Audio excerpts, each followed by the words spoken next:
Yeah, I'd have to agree.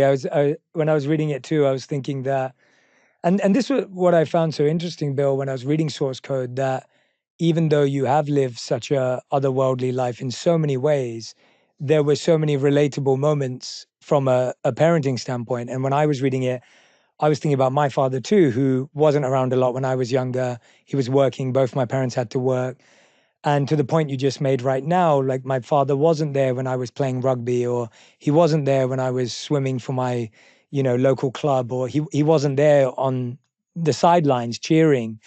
And for me, that really allowed me to become the man I wanted to be. And it allowed me to have more freedom almost, to not feel like there was this heavy expectation. And I've always seen that as a positive thing, most in his decision, and play that role. So it was refreshing for me to read a book about you where I was actually seeing parts of myself in certain relationships in a very relatable way. Did you ever anticipate that when you were writing it?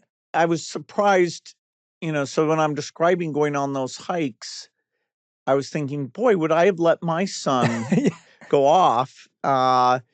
And we really are holding back children a bit more, out of a sense of, okay, ultimate safety, I guess. But, in that generation, I was allowed to take trips and hikes, and I think it benefited me.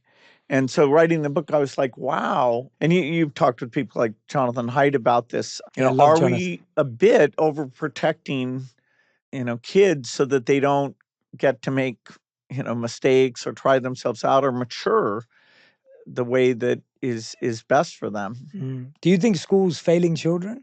If you have 30 people in a class, it's pretty tough. You're going to have some kids who are behind and some who are ahead. Even the best teacher has got a big challenge with that. Education, I wouldn't say, is much better or worse today than a few decades ago. We've always thought, okay, when we bring the computer in, will that helpful? And certainly if you want to find information, it's been great. We're still working on that now with the AI. Maybe a personal tutor will be encouraging and work on your level. It's early days, but I've been out seeing some of that in classrooms. People like Saul Kahn with Khan Amigo that our foundation is helping to support.